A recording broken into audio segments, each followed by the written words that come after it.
ونستغفره ونؤمن به ونتوكل عليه ونعوذ بالله من شرور أنفسنا ومن سيئات أعمالنا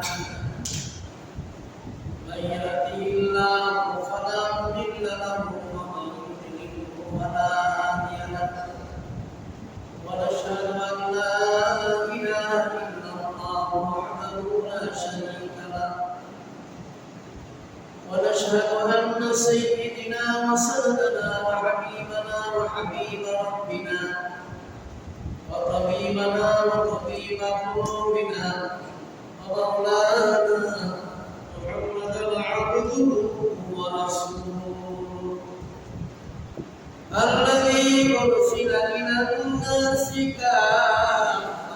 بشيرا ونذيرا وداعيا إلى الله بإذنه وسراجا منيرا وقد قال الله تعالى في كلامه المجيد وفي فرقانه الحميد أعوذ بالله من الشيطان الرجيم بسم الله الرحمن الرحيم يا أيها الذين آمنوا إنما الخمر والميسر والأنصاب والأزلام رجس من عمل الشيطان فاجتنبوه لعلكم تفلحون بارك الله لنا ولكم في القرآن العظيم وقال النبي عليه الصلاة والسلام من شرب الخمر في الدنيا ثم لم يتوب منها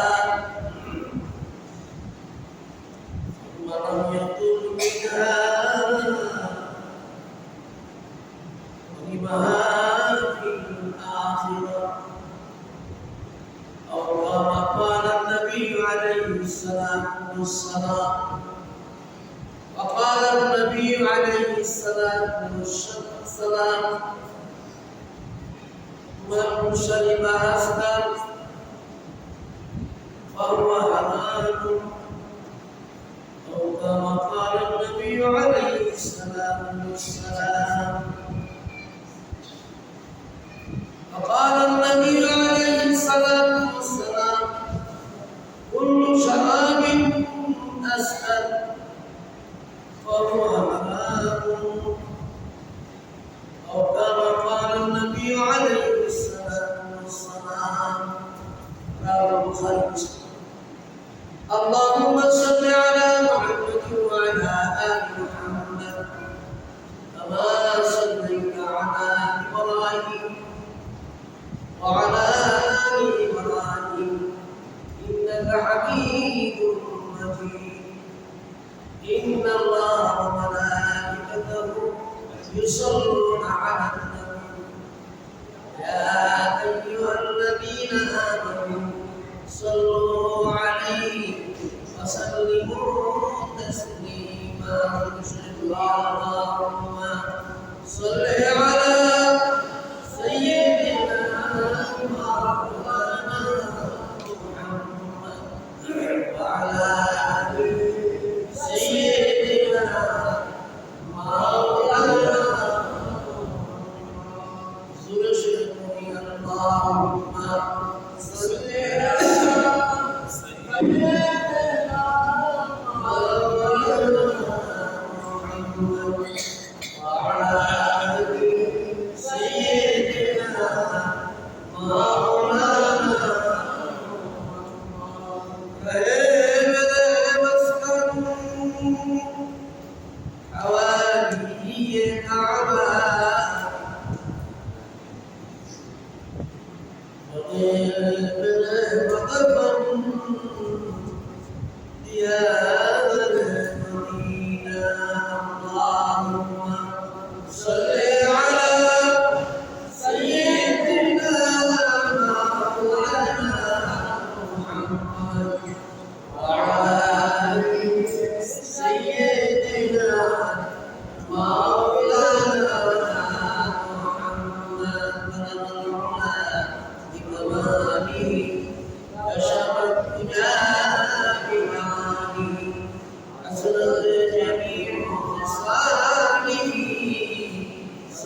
सल्लल्लाहु अलैहि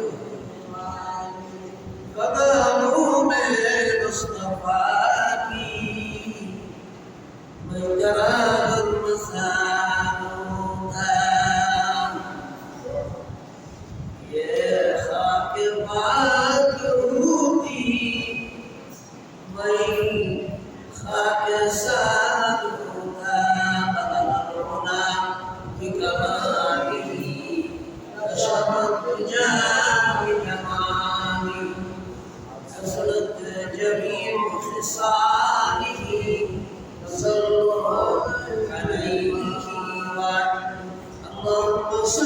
وسلم وبارك عليه الحمد لله ونبارك الله شكرا لله পবিত্র মরমের চাঁদা মরম জুমার আসা বসার সুযোগ দেওয়া করেছেন এই জন্য সুবিধা দেবেন আলহামদুলিল্লাহ আর যদি শুরু করে আলহামদুলিল্লাহ খুববার প্রথমে একটা আয়াতের মধ্যে তেলাওয়াত করেছি সূরাতুল মায়েদার 90 নম্বর আয়াত মাদক সম্পর্কে আল্লাহ পাক বর্ণনা করেছেন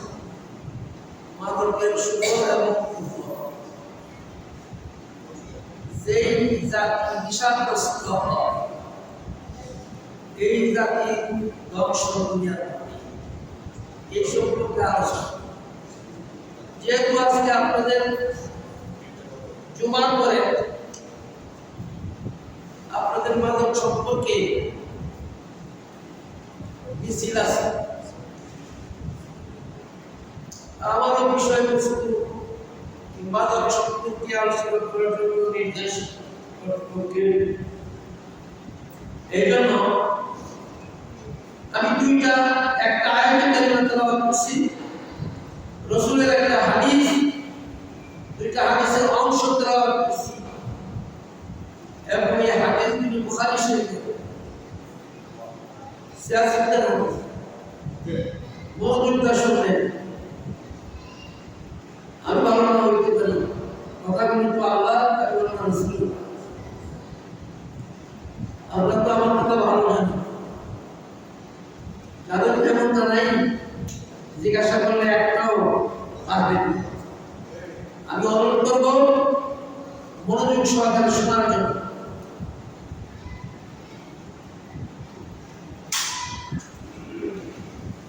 মক্কা শরীফ নবীতে আসছেন এর আগেও মানুষ দুনিয়ার মধ্যে বাস্তবিক চলাফেরা করছে দুনিয়াও করছে এই জাহালের সময় যা করছে আল্লাহ নবী তার প্রত্যেকটা জিনিস এমন ভাবে ওনার বিষয়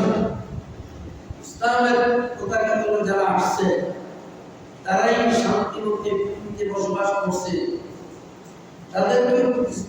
আল্লাহ নিজেও দিছে নবীও দিছে ঠিক কিনা ধরে না তখন সময় ছিল মাদক আসক্ত আমাদের বর্তমানে মাদক আসক্ত আছে না নাই আছে দুই টাকাটা সহকারে খায় আমার জানা আছে কে কে সমাজগুলো নষ্ট করতেছে আপনাদের ছেলেমেয়েরা তো খাবি বাস্তব এই জন্য মাদকের কুফল এবং দুনিয়াতে তার কি ক্ষতি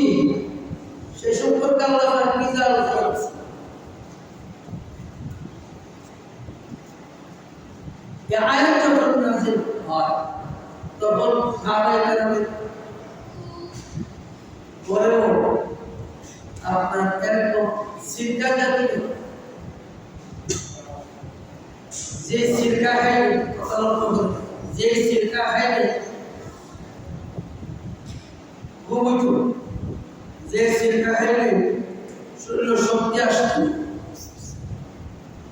পাঁচটা বস্তু দিয়ে তারা এই সিরকাগুলি বানাইত। বর্তমানে আপনারা যে খান সবাই রকম বাবা করি আকাশে হয় ইত্যাদি। তো যখন আয়াত নাযিল হইল গ্রামের না জমিনের মধ্যে হারাম শুরু হইছে। সুবহানাল্লাহ বলতে বুখারী শরীফ এর একটা অধ্যায় আছে, সিয়াসত হাদিসের একটা অধ্যায় আছে।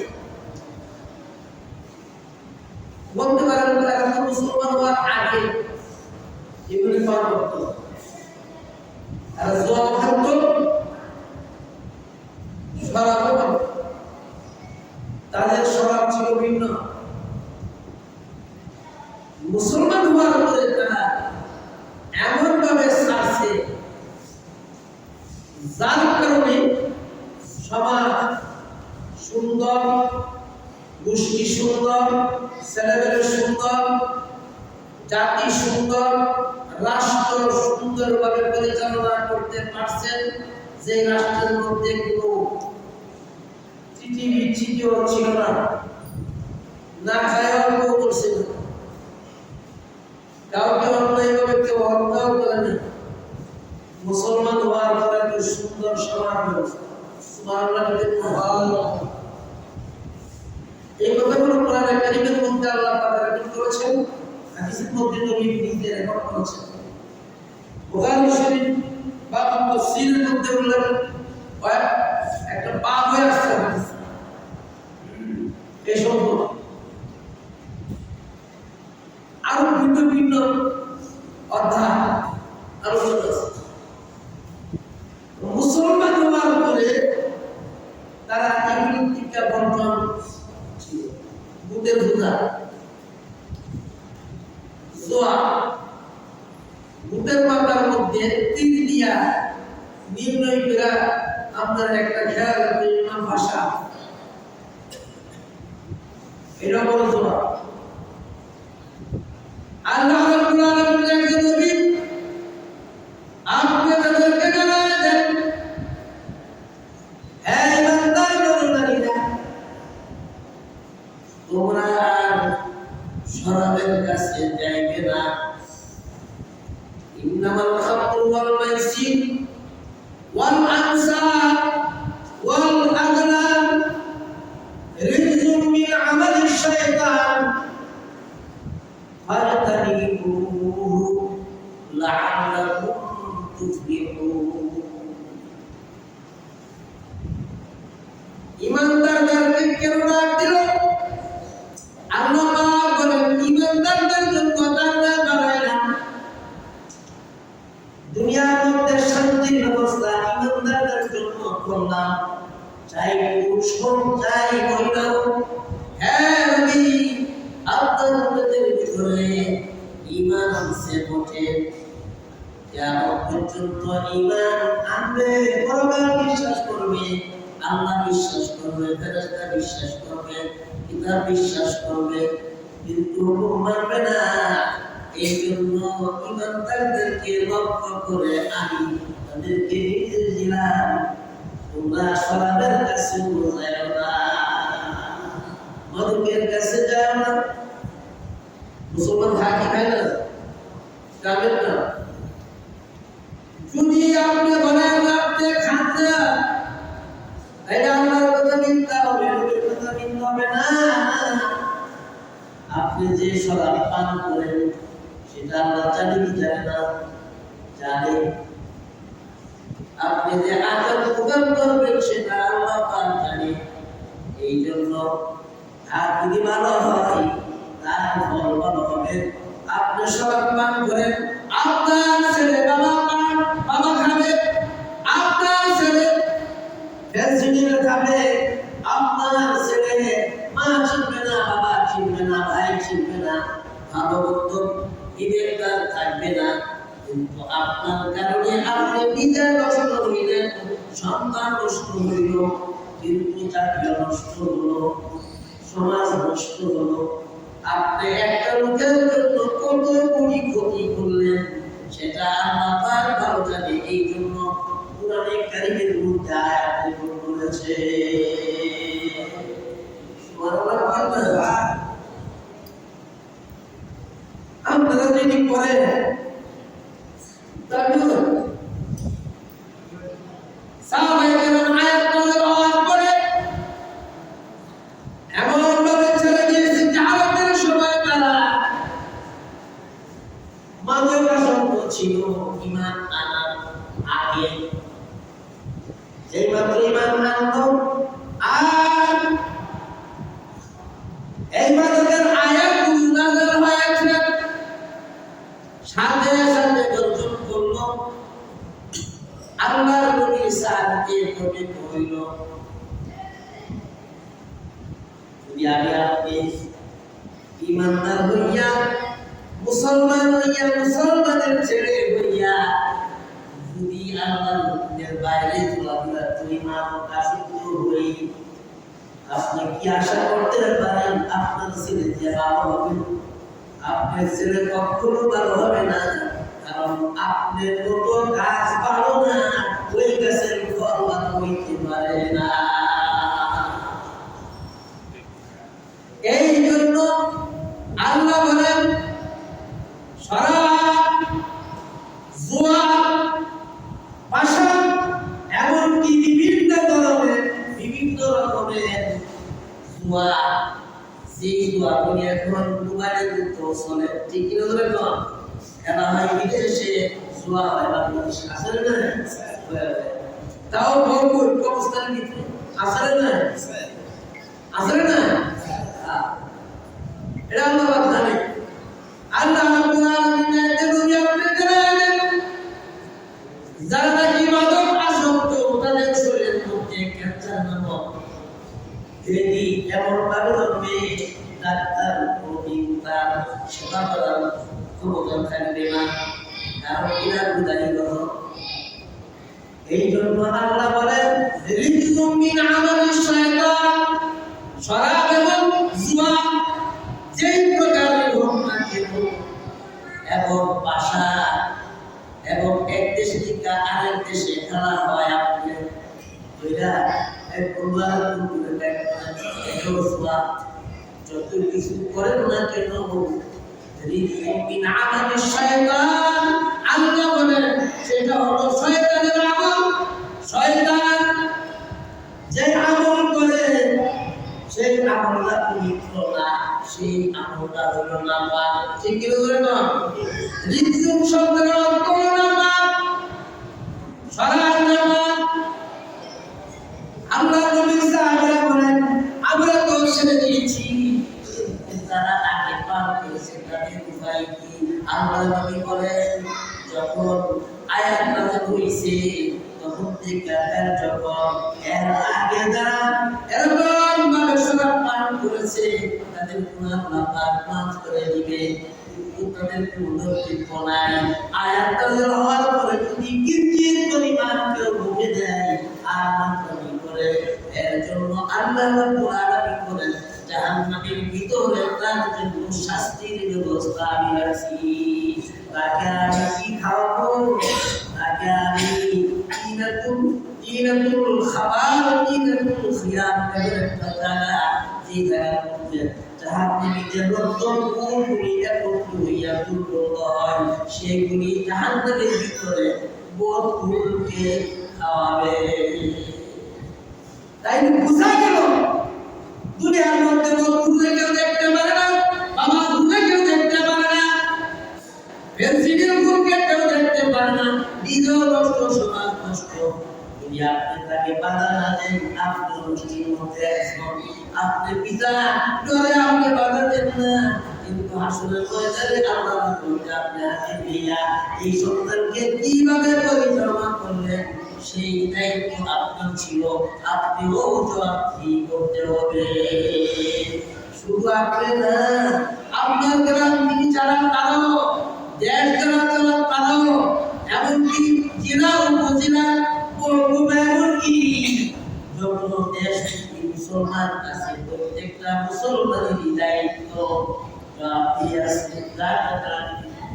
Barang mitra terbuka Maka tidak Apa kaya terkoyak terkodaman benar Arti kita ditingsikan dengan Itu Allah akan dibutuh Asalkan koyak kita lagi Ini সন্তানকে দিন শিক্ষা দেওয়া যে সন্তান দিন শিখে সে মদের কাছে যাবে না ফেন্সিডিলের কাছে যাবে না এমনকি আপনার বাবার কাছে যাবে না যারা বাবা খায় তারা মা বোন চিনে না ভাই বোনদের চিনে না ঠিক কি করে মা বলি বলে বলতে আর হ্যাঁ উনি হ্যাঁ বলতে হ্যাঁ মদ খায় উনি হ্যাঁ বলতে হ্যাঁ কারণ আল্লাহর নবী যে কথাগুলো বলতেন চিরন্তন সত্য যেই বস্তু নেশা করে সে নেশা সুবহানাল্লাহ বলেন না আমাদের দেশে আগে তাই হতো ঢাকাতে সিগারেট তাই হলো খেজুরের রস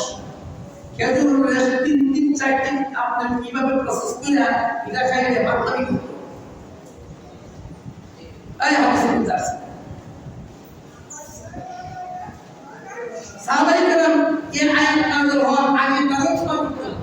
তারা কি শরাব পান করতো? 1 নম্বর খেজুরের শরাব পান করতো, 2 নম্বর আপনার আঙ্গুরের শরাব পান করতো, 3 নম্বর মধুর শরাব পান করতো, 4 নম্বর তারা গমের শরাব পান করতো, 5 নম্বর হলো জলের শরাব পান করতো।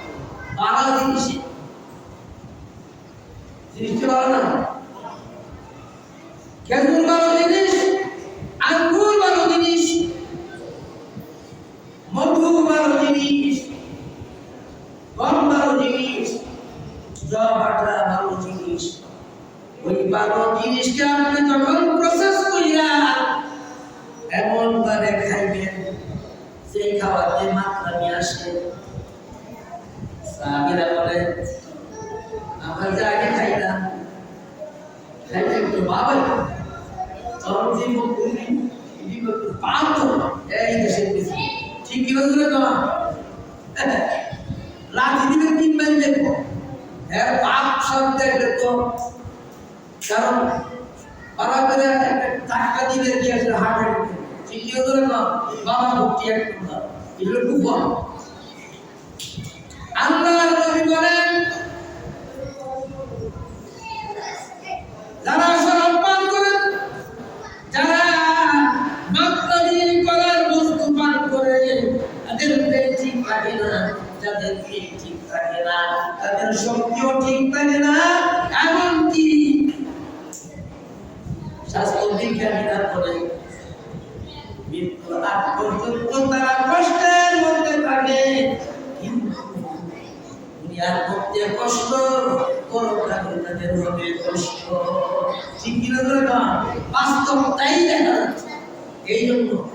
আমি সচেতন হওয়া দরকার, আমার সন্তানকে আমিও সচেতন করার দরকার। আপনি গ্রামের গরু, আপনি গ্রামের সন্তান, আপনার জবাব দিয়ে আছে। আপনি ডিস্ট্রিক্টের প্রশাসক, আপনার জবাব দিয়ে আছে। মানেন না মানুষ না তাইলে বোঝা গেল কি এরপরে আল্লাহ বলেন রিজুম মিন আমালিশ শাইতান, এগুলি যারা পান করে এটা শয়তানের নাম। আর বস্তুগুলো হয় না, শয়তানের আমল কোনদিন পবিত্র না। পবিত্র হইতে গেলে পবিত্র অবস্থায় থাকতে হবে। আমার কথা নিয়ে লক্ষ্য করেন, কথা থেকে বড় বলবেন অনন্ত রিচুল শব্দের অর্থ নাপা আল্লাহ নাপা। আপনি যদি আপনি তাই পবিত্র কখনো পবিত্র হবে না। নাপা নাপার বস্তু প্রস্তাব নাপা কিনে যেরকম প্রস্তাব যেরকম নাপা, পায়খানা যেরকম নাপা, শরাব যেমন নাপা, গরি যেমন নাপা, আপনার ফেন্সিডিল যেমন নাপা। নাপাক বস্তু খাইয়া যদি আপনি পবিত্র হওয়ার চেষ্টা করেন, মসজিদের সবার আগে কাতারে আপনি ভুল করলেন, আল্লাহ বলেন আমি দেখি সব তোমার আমল কি, তোমার শয়তানি আমল না বাদ অবস্থায় তুমি থাকো কিন্তু বড় বড় বুঝাওয়া আমি আপনার তোমাকে দুনিয়াতে মার করবো তোমার মান সম্মান করতে কিছু থাকবে না পরকালে এমন ভাবে অসম্মানী করবো ওই পরকালে যাওয়ার সঙ্গে সঙ্গে জাহান্নামের আযাবগুলি গ্রেফতার করতে থাকবে রিজসুম মিন আমালিশ শাইতান এরপরে আল্লাহ বলেন ফাজতানিবুহু এর ব্যাপারে জানালেন আপনার জন্য কিয়ামত পর্যন্ত এগুলি থেকে পয়সা কাজে দূরে থাকে যদি দূরে থাকে লাআল্লাকুম তুফলিহুন তাহলে আপনার উম্মত সফলতা পাবে আর না হয় কখনো আপনার উম্মত সফলতা পাবে না এবং সুদের অর্থ সফলতা দুনিয়ার মধ্যে সফলতা হওয়া চাই ঠিক কি ধরে মানুষ ব্যবসা বাণিজ্য ইত্যাদি করে সফলতার কারণে চাকরি বাকরি করে সফলতার কারণে সন্তান পারে সফলতার কারণে সন্তানকে বিদেশ পাঠায় সফলতার কারণে কিন্তু যে সন্তান যে আমলের দ্বারা আপনার সফলতা আসবে না সে আমল করার কিছু লাভ নাই সফলতা করতে গেলে আমল পবিত্র করতে হবে বাহ্যিক আমল পবিত্র করতে হবে ভিতরগত আমলগুলি পবিত্র করলে আল্লাহ বলেন তোমাকে আমি সফলতা দান করব যে যত কিছু করো না কেন কখনো তোমার সফলতা আসবে না সূরা বাকারা সূরাতুল মায়েদা পড়ছি এখন আসি সাহাবায়ে কেরাম এই আয়াত নাযিল হওয়ার সঙ্গে সঙ্গে আপনার জান্নাতুল বাকির ময়দানে তারা শুনছে আল্লাহ বলেন আমার কাছে 2 গ্রাম শরাব আসছিল হাদিয়া আমার বন্ধু এক বন্ধু হলো সাকিব পুত্রের মুখাজ্জিদ আর এক পুত্র হলো আবু দুইজনে আমার কাছে পাঠাইল হাদিয়া শুরু ফলের রস খেজুরের রস কিংবা মধুর রস ওই মুহূর্তে বললাম তুমি কি জানো না কোরআনের আয়াত নাযিল হয়েছে আর কখনো শরাব পান করা যাবে না সাহাবায়ে কেরাম আয়াত নাযিল হওয়ার আগে বাইতুল তাফসীর থেকে শরাবের ব্যবসা করতে আমরা তো শুনছি শরবতের ব্যবসা করে না করে কি করে না আর তারা ব্যবসা করে না বলো এইগুলো মধুর রস দিয়া তারা কি করতো এরকম বানায় ইদি খাইলে কিন্তু আপনার কানে কানে শরীরের মধ্যে তারা যেরকম মাদক ব্যবহার করলে যে এই জন্য আল্লাহ পাক নিষেধ করেছেন এটা শয়তানের আমল হইল নাপাক বস্তু লইয়া যদি আপনি আল্লাহ করেন ফায়দা হবে না সফলতা আসবে না এখন হাদিসের মধ্যে কি বলছে আল্লাহ নবী বলেন আল্লাহ নবী আলাইহিস সালাতু ওয়াস সালাম মান শারিবাল খাম ফি দুনিয়া সুম্মা লাম ইয়াতুব মিনহা যে ব্যক্তি দুনিয়ার মধ্যে শরাব পান করে সুম্মা লাম ইয়াতুব মিনহা আল্লাহর কাছে তওবা করে না যে এই অন্যায় করলো এই অন্যায়ের বিনিময়ে তওবা নসিব হইল না তওবা করলো না ওয়াহুরিমাহা ফিল আখিরাহ আখিরাতের যত নিয়ামতগুলি আছে আল্লাহ পাক তার জন্য হারাম করে দিল আখিরাতের শরাব হলো শরাবুল কুর হাউজে কাউসার জান্নাতের সচ্ছল পানি জান্নাতি পানি এক গ্লাস পানি খাইলে 40 বছর পর্যন্ত আপনার খিদা তৃষ্ণা লাগবে না মধুর চেয়ে মিষ্টি দুধের চেয়ে সাদা তার নাম পানি মিন আসারিল মুসাফা একটা হলো সচ্ছল পানি বানহারুম মিন মানি ওয়ানহারুম মিন আসারি ওয়ানহারুম মিন খামরিল লাযাতিল মুস্তাফা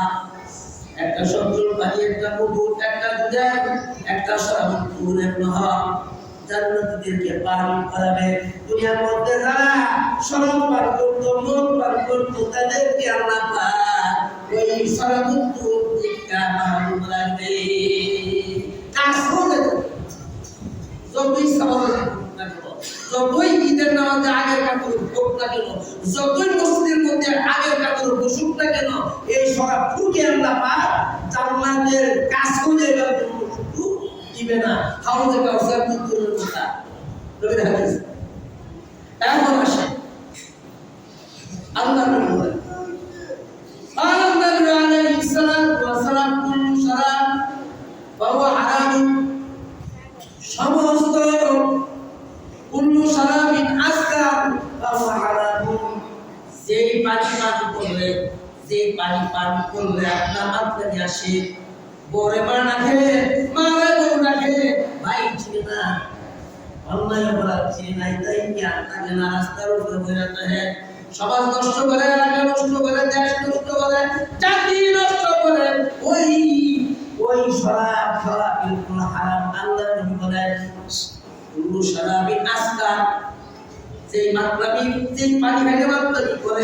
সেই পানি হাওয়া কিয়ামত পর্যন্ত হারাম এখন কি হারাম যারা পান করবে যতই আল্লাহ বিল্লাহ করবে তোবার আগ পর্যন্ত আল্লাহ ক্ষমা করবে না এখন অনুরোধ করবো সাহাবায়ে কেরাম কিভাবে মানছেন সাহাবায়ে কেরাম মানছে কিভাবে জানেন হযরত তালহা রাদিয়াল্লাহু তাআলা তার বাড়িতে জুয়া খেলতো আর শরাব পান করতো শরাবের আয়াত নাযিল হয় নাই যেই মাত্র নাযিল হইছে সাড়ে রাসূল সপ্তাহ এই যে ছাড়লো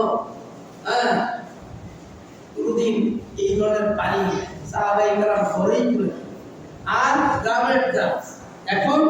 যেই জিনিস খাওয়ান খারাপ এটার বেচা কিনা হয় সুবহানাল্লাহ বলে কোন আমাদের দেশে কাটটা আগে রসুন কাটটা মুসলমানের লোক কাটটা রসুন ঠিক কি বলে কোন কাটটা মুসলমানের হারাম তার বিক্রি করাও হারাম মদ মুসলমানের হারাম তার ব্যবসা করাও হারাম বড়ি মুসলমানের হওয়া হারাম তার ব্যবসা করা হারাম আপনার বেনজিডি মুসলমান খাওয়া হারাম তার ব্যবসা করাও হারাম তাইলে আপনি প্রতিবার ব্যবসার দিকে লাগে হইছে আমিয়া আল্লাহর নবী কো হারাম আপনি যদি সাবাবাজি করেন কোনো লাভ হবে না সুতরাং আপনি হারাম খাইয়া বাধা দেন না আপনার সন্তান ব্যবসা করে খায় না কিন্তু তা হবে না তাকে আপনি বাধা দেন এই ব্যবসা করতে পারবে না ধর হারাম রাস্তার মধ্যে গাড়ি চালানো ঠিক কি বলে না তো হারাম কাজ করা যাবে না তাই দোস্ত বুঝুন অনুরোধ করব এই দেশ জাতি ঠিক রাখার দায়িত্ব আপনার এক মুসলমান আরেক মুসলমানের দায়িত্ব তাকে সব দেওয়া ঠিক কি করে না কেমন দায়িত্ব